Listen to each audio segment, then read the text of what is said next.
एक बार की बात है, सोनापुर नामक गांव में शीतल और सुमित दो पति पत्नी अपनी बेटी काजल के साथ रहा करते थे। काजल अपने मम्मी पापा की बहुत लाडली थी। वह उसके बहुत नखरे उठाते थे, लेकिन काजल खुश नहीं रहती थी।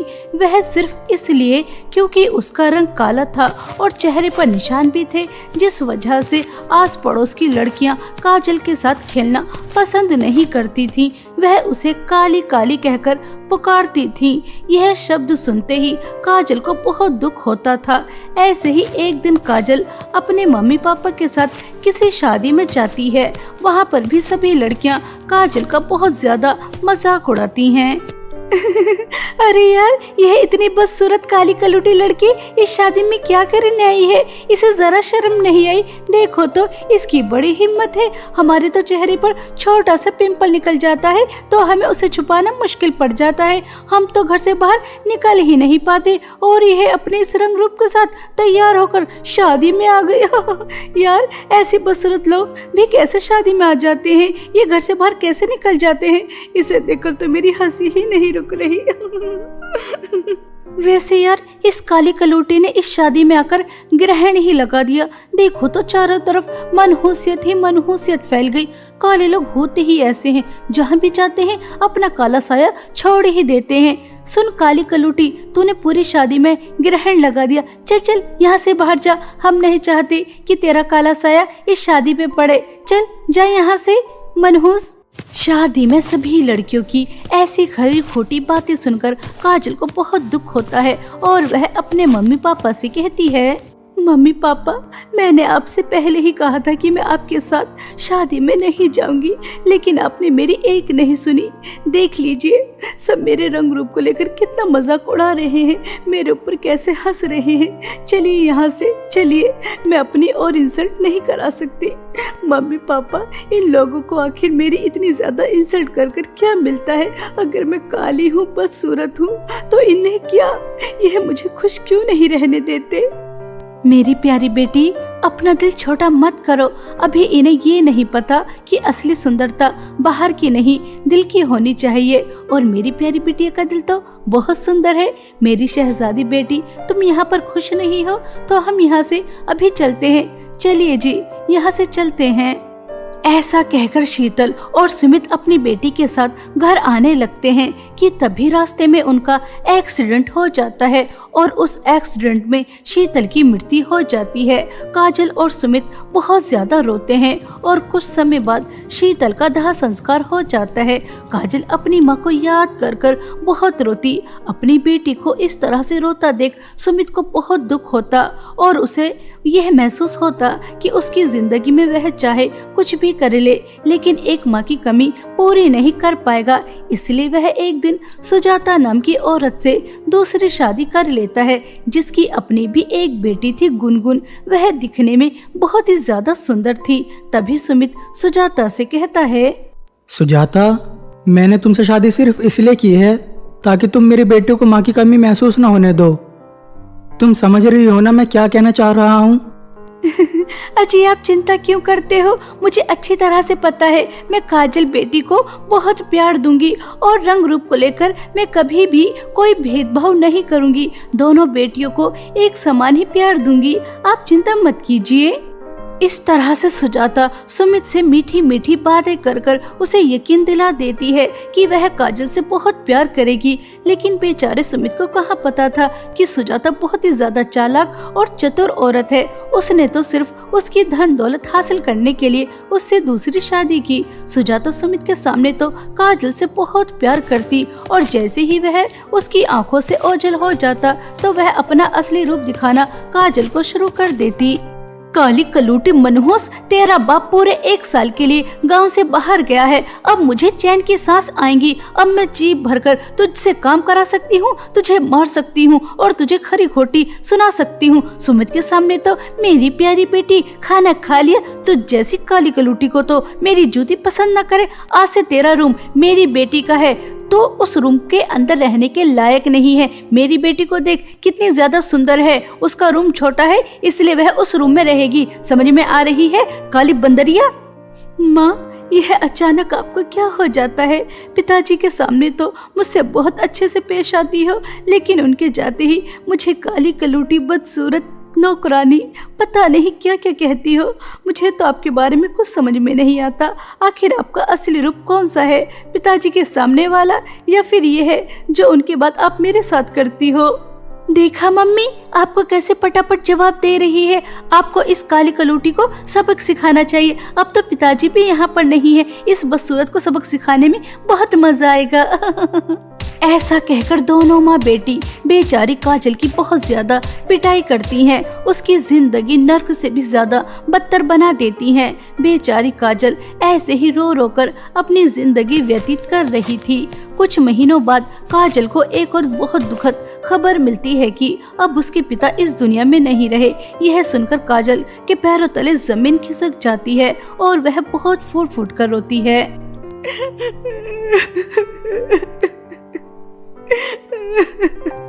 नहीं नहीं, ऐसा नहीं हो सकता। मेरे प्यारे पिताजी मुझे इस तरह से छोड़कर नहीं जा सकते।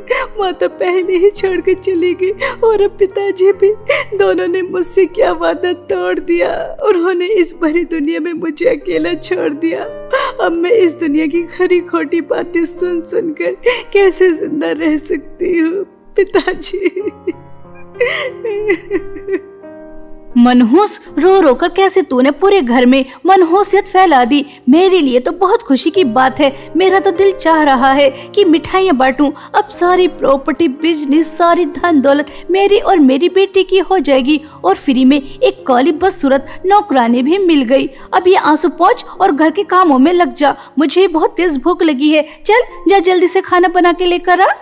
काजल बेचारी रोते हुए खाना बनाने चली जाती है और अब सुमित की मृत्यु के बाद सुजाता और गुनगुन काजल के ऊपर और भी ज्यादा अत्याचार करती हैं। ऐसे ही एक दिन सुजाता काजल से कहती है, कल मेरी बेटी का जन्मदिन है। मेरी बेटी ने बहुत अच्छे बुटीक पर अपना घाघरा चोली तैयार कराया है। जल्दी से जा और 1 घंटे के अंदर उसे लेकर आ। गुनगुन को उसे पहनकर भी देखना है कि वह ठीक आएगा भी या नहीं। और हाँ, घर के सारे काम करने के बाद, सारी तैयारियां करने के बाद कल को अपनी यह काली शक्ल कहीं दफा कर लेना। मैं नहीं चाहती कि तेरा काला साया मेरी बेटी के जन्मदिन पर पड़े।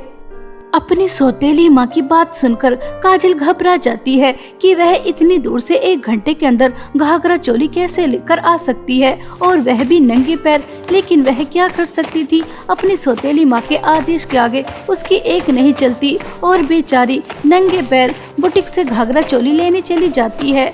लेकिन वह दौड़ी दौड़ी बुटीक पर जाती है और घाघरा चोली लेकर घर आने लगती है कि तभी उसे जोर जोर से किसी के चिल्लाने की आवाज आती है।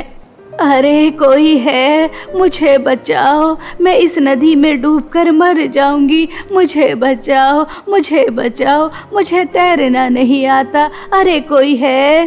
काजल आसपास नजर दौड़ाकर देखती है तो एक बूढ़ी औरत नदी के अंदर डूब रही थी। काजल तुरंत नदी में कूदकर उस बूढ़ी औरत की जान बचा लेती है।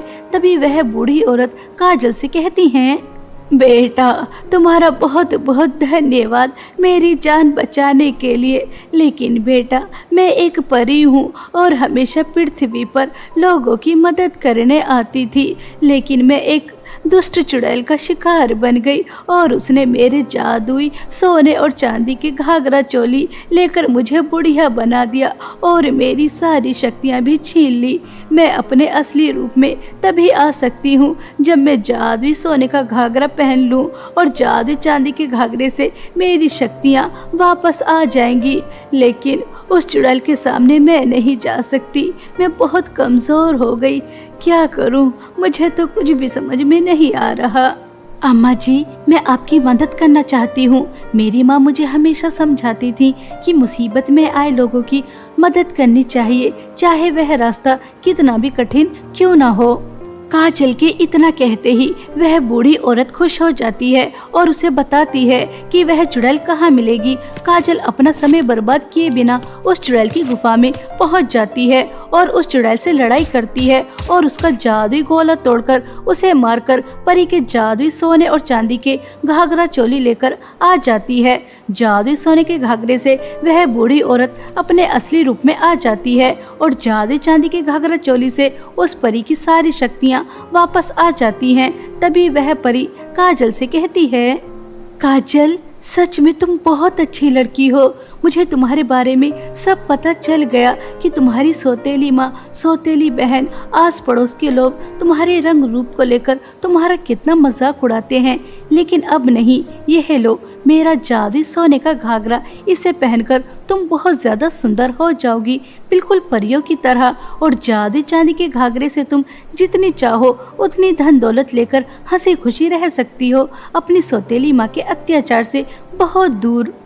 काजल जैसे ही परी का जादुई सोने का घाघरा पहनती है तो वह बिल्कुल परी की तरह सुंदर हो जाती है और उसके बाद जादुई चांदी के घाघरे से उसे बहुत सारी धन दौलत मिलती है और वह परी को धन्यवाद कहकर उसके जादुई सोने और चांदी के घाघरे लेकर अपनी सौतेली माँ और बहन से बहुत दूर एक हंसी खुशी जीवन व्यतीत करती है और अपने साथ साथ और भी लोगों की मदद करती है। काजल का दूर दूर तक बहुत नाम होने लगता है और उसके लिए एक राजकुमार का रिश्ता भी आता है।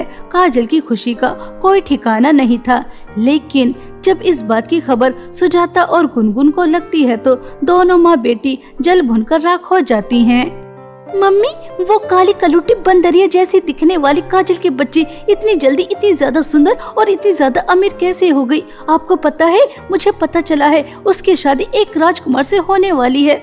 मम्मी, वह राजकुमारी बन जाएगी, कुछ कीजिए ना, मुझसे इतनी आगे निकल गई, मुझे देखा नहीं जा रहा।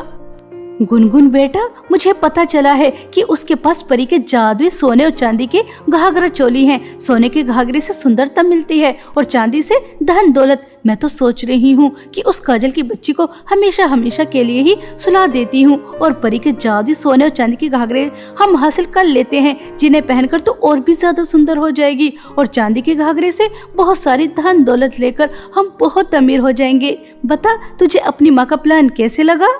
अपनी माँ की यह बातें सुनकर गुनगुन बहुत खुश हो जाती है और एक दिन दोनों माँ बेटी काजल को मारने का प्लान बना लेती हैं। जब वह सो रही थी तो दोनों माँ बेटी उसके घर जाती हैं और परी के जादुई सोने और चांदी की घाघरा चोली चुराकर जैसे ही काजल को मारने के लिए जाती हैं तो सोने और चांदी की घाघरा चोली से बहुत सारे सांप निकल कर आते हैं और दोनों माँ बेटी को डस लेते हैं। तुरंत ही उनकी मृत्यु हो जाती है।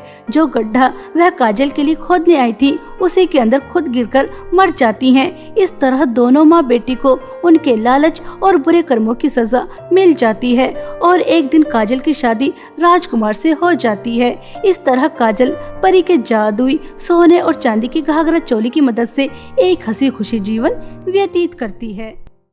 एक बार की बात है, रामपुर नामक गांव में आराध्या अपनी सौतेली माँ सुमन और सौतेली बहन तारा के साथ रहा करती थी। तारा दिखने में बहुत ही ज्यादा सुंदर थी और उसे अपनी सुंदरता पर घमंड भी बहुत ही ज्यादा था। और वहीं दूसरी तरफ आराध्या, वह काली थी लेकिन स्वभाव की बहुत अच्छी थी, लेकिन उसकी इन अच्छाइयों से किसी को कोई मतलब नहीं था। हमेशा सब उसे दुत्कारते थे, यहाँ तक कि उसकी सौतेली माँ और सौतेली बहन भी उससे बिल्कुल प्यार नहीं करती थी। ऐसे ही एक दिन तारा अच्छे से तैयार होकर अपने दोस्त की शादी में जा रही थी। तभी आराध्या कहती है, दीदी, लगता है आप अपनी दोस्त की शादी में जा रही हैं, क्या मैं भी आपके साथ जा सकती हूँ? तूने अपनी शक्ल देखी है काली कलूटी बंदरिया? ऐसा लगता है जैसे कोयले से अभी निकल कर आई है। और अगर मैं तुझे अपने साथ लेकर जाऊंगी तो मेरी कितनी ज्यादा इंसल्ट होगी। कहाँ मैं परियों की तरह सुंदर और कहाँ तू धरती पर बोझ। इसलिए ज्यादा बकबक मत कर और चुपचाप घर के काम कर, जो तेरी औकात है। औकात से बढ़कर बात नहीं करनी चाहिए। तारा, मेरी प्यारी बिटिया, तुम इतना क्यों भड़क रही हो? क्या हुआ? तारा अपनी माँ को सब बताती है कि आराध्या उससे क्या कह रही थी। यह सुनकर सुमन को बहुत ज्यादा गुस्सा आ जाता है। सुमन बेचारी आराध्या की बहुत ज्यादा पिटाई करती है और उसे कहती है, तेरी हिम्मत कैसे हुई मेरी बेटी की दोस्त की शादी में जाने की? क्या तूने अपनी शक्ल आईने में देखी है? अगर कोई तुझे देख ले तो उसे कई दिन तक नींद न आए। पता नहीं वह कौन सी मनहूस घड़ी थी जब मैंने तेरे बाप से शादी की। अगर मैं तेरी काली शक्ल देख लेती तो कभी शादी न करती। मुझे तो तुझ जैसे बदसूरत लोगों से सख्त नफरत है। चल जा, घर में इतने सारे काम पड़े हैं, उन्हें खत्म कर। महारानी शादी में जाएगी, शक्ल न सूरत, मनहूस। आराध्या को अपनी सौतेली माँ के यह शब्द बहुत ज्यादा चुभते हैं और वह बहुत रोती है और घर के काम करने में जुट जाती है। हमेशा आराध्या के साथ ऐसा ही होता था। ऐसे ही समय बीत रहा था। तारा और आराध्या का जन्मदिन एक ही साथ आता था। तारा के जन्मदिन के लिए सुमन महंगी महंगी ड्रेस लेकर आती है और बेचारी आराध्या को एक भी ड्रेस नहीं दिलाती। तभी आराध्या अपनी सौतेली माँ से कहती है, माँ, तारा दीदी के साथ तो कल मेरा भी जन्मदिन है। आप उनके लिए कितना सब कुछ लेकर आई हैं, लेकिन मेरे लिए कुछ भी नहीं। अगर एक सस्ती सी ड्रेस मेरे लिए भी लेकर आ जाती तो कितना अच्छा होता। काली कलूटी बंदरिया, तुझे कितनी बार समझाना पड़ेगा कि तू इस घर की बेटी नहीं है, नौकरानी है, नौकरानी। और मम्मी ने इतने सारे मेहमानों को बुलाया है, उनका खाना बनाना, उन सभी मेहमानों को अटेंड करना वह कौन करेगा? वह सब काम तेरा है, इसलिए चुपचाप काम कर। जन्मदिन सेलिब्रेट करने के सपने देखना छोड़ दे। नहीं नहीं बेटा, मैं नहीं चाहती कि कल यह तेरे जन्मदिन पर मेहमानों के सामने आए। मेरी तो नाक ही कट जाएगी जब सबको पता चलेगा कि काली कलूटी बदसूरत मेरी सौतेली बेटी है। तू कहाँ चांद जैसे सुंदर और ये कहाँ मनहूस। तू मेरी बात कान खोलकर सुन ले। घर को सजाकर अच्छे अच्छे पकवान बनाकर सभी तैयारियां कर कर यहाँ से अपनी शक्ल दफा कर लेना। समझ में आ रही है या नहीं? माँ, मैं पूरे साल कुछ नहीं कहती। आप जिस हाल में रखती हैं वैसे ही रहती हूँ। आपसे किसी चीज की फरमाइश नहीं करती। बस एक छोटी सी फरमाइश थी कि आप मेरे जन्मदिन पर मुझे एक सस्ती सी ड्रेस दिला दो। वह दिलाना तो बहुत दूर की बात है, आप तो मुझे जन्मदिन पर भी नहीं आने दे रही। सबको बुला रही है लेकिन मुझे नहीं, सिर्फ इसलिए क्योंकि मेरा रंग काला है। मैं तारा की तरह सुंदर नहीं हूँ, तो इसमें मेरी क्या गलती? ऐसा कहकर आराध्या बहुत रोती है और अपने काम करने लग जाती है। वह घर को दुल्हन की तरह सजाती है और पूरी रात जागकर तरह तरह के पकवान बनाती है। अगले दिन तारा अपने जन्मदिन पर बहुत सुंदर ड्रेस पहनती है। बहुत सारे मेहमान आते हैं, उसके लिए महंगे महंगे गिफ्ट लेकर आते हैं, उसे जन्मदिन विश करते हैं। और वहीं दूसरी तरफ बेचारे आराध्या, जन्मदिन मनाना तो बहुत दूर की बात, उसे तो कोई जन्मदिन विश करने वाला भी नहीं था। बेचारी ऐसे ही फटे पुराने कपड़ों में घर से बाहर एक पेड़ के नीचे बैठकर बहुत रोती है।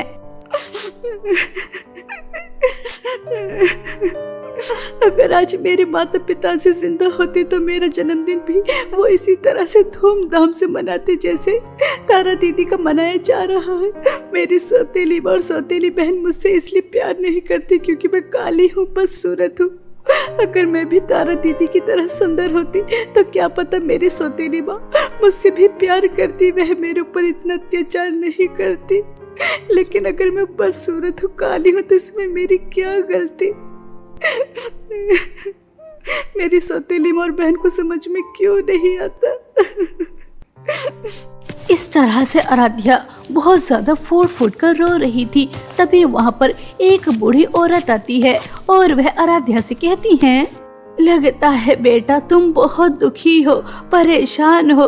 रो मत, मैं तुम्हें एक परी के बारे में बताती हूँ जिसके पास जादुई सोने और चांदी की ड्रेस है। अगर तुम उस परी की परीक्षा में पास हो गई तो तुम सोच भी नहीं सकती कि तुम्हें क्या मिल जाएगा। यहाँ से सीधी चलती जाना, ठीक है? उस बूढ़ी औरत की बातें सुनकर आराध्या चुप हो जाती है और जैसा कि वह बूढ़ी औरत आराध्या से कहती है वह वैसा ही करती है। जंगल में सीधा चलना शुरू कर देती है कि तभी रास्ते में उसे एक जख्मी हिरण मिलता है। अरे तुम तो कितने प्यारे हिरण हो, तुम्हें इस तरह से जख्मी किसने किया? तुम्हें तो बहुत दर्द हो रहा होगा, मैं अभी तुम्हारी मदद करती हूँ। ऐसा कहकर आराध्या उस जख्मी हिरण के जख्मों पर जड़ी बूटियां लगाती है। जब वह पहले से थोड़ा बेहतर हो जाता है तो उसे हरी हरी घास भी खिलाती है। तभी वह खुश होकर आराध्या से कहता है, आराध्या, तुम्हारा दिल बहुत बड़ा है, शीशे की तरह साफ है। तुमने मुझे जख्मी देखा और तुरंत मेरी मदद की और मुझे पेट भरकर घास भी खिलाई। तुम बहुत अच्छी हो। आराध्या उस हिरण की मदद कर कर कुछ और दूर चलती है तो उसे एक पेड़ सूखा मिलता है जो प्यासा था और उसके आसपास बहुत गंदगी भी पड़ी थी। आराध्या सूखे पेड़ को पानी पिलाती है, उसके आसपास की गंदगी साफ करती है और कुछ दूर और चलती है तो उसे सोने और चांदी की 2 ड्रेस नजर आती हैं, जिन्हें देखकर आराध्या कहती है, बूढ़ी माँ ने तो कहा था कि इस जंगल में परी मिलेंगी जिनके पास जादुई सोने और चांदी की ड्रेस हैं, लेकिन परी जी तो कहीं पर भी नजर नहीं आ रही। मैं क्या करूं? आराध्या ऐसा सोच ही रही थी कि तभी जादुई सोने की ड्रेस से आवाज आती है, आराध्या, मैं परी की जादुई सोने की ड्रेस हूँ और मैं जानती हूँ कि तुम्हारी जिंदगी में अब तक तुम्हारे साथ कितना बुरा हुआ। सब तुम्हारे काले रंग का कितना मजाक उड़ाते थे, तुम्हें कितना भला बुरा कहते थे, यहाँ तक कि तुम्हारी सौतेली माँ और सौतेली बहन भी तुम्हारे साथ बहुत बुरा बर्ताव करती हैं। लेकिन अब तुम्हारी सारी परेशानी खत्म हो जाएंगी। तुम मुझे पहन लो, तुम दुनिया की सबसे ज्यादा सुंदर लड़की बन जाओगी। कोई तुम्हारे रंग रूप का मजाक नहीं उड़ाएगा, सब तुमसे प्यार करेंगे, प्यार। आराध्या, मैं भी परी की जादुई चांदी की ड्रेस हूँ। मैं तुम्हें सुंदरता तो नहीं दे सकती, लेकिन तुम मुझे पहनकर परी के पास जरूर जा सकती हो। उनकी जान खतरे में है, एक चुड़ैल उन्हें अपने साथ ले गई। अगर अभी उनकी मदद नहीं की तो उनकी जान जा सकती है और तुम जादुई सोने और चांदी की ड्रेस में से सिर्फ एक ही ड्रेस चुन सकती हो। अब तुम्हारे हाथ में है कि तुम परी की जान बचाना चाहती हो या फिर जादुई सोने की ड्रेस पहनकर सुंदरता हासिल करना चाहती हो। मेरे रंग रूप की वजह से सब मेरा बहुत मजाक उड़ाते हैं, मुझसे कोई दोस्ती भी नहीं करता, इसलिए मुझे सुंदरता की बहुत ज़रूरत है। लेकिन अगर मेरी वजह से किसी की जान बच सकती है तो मुझे सुंदरता नहीं चाहिए। मैं परी की जान बचाऊंगी, इसलिए मैं परी की जादुई चांदी की ड्रेस पहनकर उन्हें बचाने जाऊंगी। ऐसा कहकर जैसे ही आराध्या जादुई चांदी की ड्रेस पहनती है तो वह बिल्कुल अप्सरा जैसी सुंदर हो जाती है। खुद को इतना ज्यादा सुंदर देखकर आराध्या की खुशी का कोई ठिकाना नहीं रहता। तभी आराध्या के सामने परी आती है और वह आराध्या से कहती है, आराध्या, सच में तुम एक बहुत अच्छी लड़की हो, तुम्हारा मन बिल्कुल साफ है। जंगल में जो भी तुम्हें परेशान नजर आया तुमने उन सब की मदद की और यहाँ आकर भी तुमने लालच नहीं किया, इसलिए तुम्हें सुंदरता मिली है। मैं तो बस तुम्हारी परीक्षा ले रही थी। Aaradhya, happy birthday to you. चलो आज हम तुम्हारा बर्थडे परियों के साथ सेलिब्रेट करते हैं। ऐसा कहकर वह परी आराध्या को अपने साथ ले जाती हैं। वहाँ पर बहुत सारी परियां थीं। आराध्या बहुत ज्यादा खुश होती है। उसका जन्मदिन बहुत धूमधाम से सेलिब्रेट होता है, डांस भी होता है, सिंगिंग भी होती है। उसके बाद केक काटा जाता है। आराध्या बहुत खुश थी। आराध्या सभी परियों को धन्यवाद कहती है। मैं अपने जन्मदिन पर इतनी ज्यादा उदास थी, मुझे नहीं पता था कि जब भी ऊपर वाला देता है छप्पर फाड़ कर देता है। मुझे सुंदरता भी मिल गई और मेरा जन्मदिन इतनी धूमधाम से सेलिब्रेट हुआ। यह दिन मैं कभी नहीं भूलूंगी। आप सभी परियों का दिल से धन्यवाद। आराध्या सभी परियों को धन्यवाद कहकर अपने घर आ जाती है। आराध्या को इतना ज्यादा सुंदर देखकर दोनों माँ बेटी का मुंह खुला का खुला रह जाता है। आराध्या की बच्ची, तू तो इतनी ज्यादा बदसूरत थी, फिर इतनी ज्यादा सुंदर कैसे हो गई? आराध्या तारा और अपनी सौतेली माँ को सब बताती है कि जंगल में परी के पास जादुई सोने और चांदी की ड्रेस है जिसे पहनकर वह इतनी ज्यादा सुंदर हो गई। यह बदसूरत लड़की परी के जादुई सोने और चांदी की ड्रेस की मदद से इतनी ज्यादा सुंदर हो गई। मैं तो कितनी ज्यादा सुंदर हूँ, मैं तो और भी ज्यादा सुंदर हो जाऊंगी। मुझे तुरंत वहाँ जाना चाहिए। ऐसा सोचकर तारा भी जंगल में चली जाती है तो उसे भी जख्मी हिरण मिलता है। तारा उसकी भी मदद नहीं करती। सूखा पेड़ नजर आता है, उसकी भी मदद नहीं करती। तभी उसे आराध्या की तरह सोने और चांदी की ड्रेस नजर आती हैं और वह तुरंत सोने की ड्रेस जैसे ही पहनती है तो वह बहुत ही ज्यादा बदसूरत हो जाती है। खुद को इतना ज्यादा बदसूरत देखकर वह बहुत रोती है। तभी उसके सामने परी आ जाती है और वह तारा से कहती है, तारा, यह जादुई सोने और चांदी की ड्रेस सिर्फ उन्हीं लोगों की मदद करती है जो दूसरों की मदद करते हैं। तुम तो कभी किसी की मदद नहीं करती और तुम खुद इतनी ज्यादा सुंदर थी, लेकिन तुम अपनी सौतेली बहन से जलकर यहाँ आई ताकि तुम और भी ज्यादा सुंदर बन जाओ। यह सब कुछ तुम्हारे घमंड और लालच की वजह से हुआ है। अब तुम हमेशा ऐसे ही बदसूरत रहोगी। तुम्हें तुम्हारे लालच और घमंड की सजा मिली है।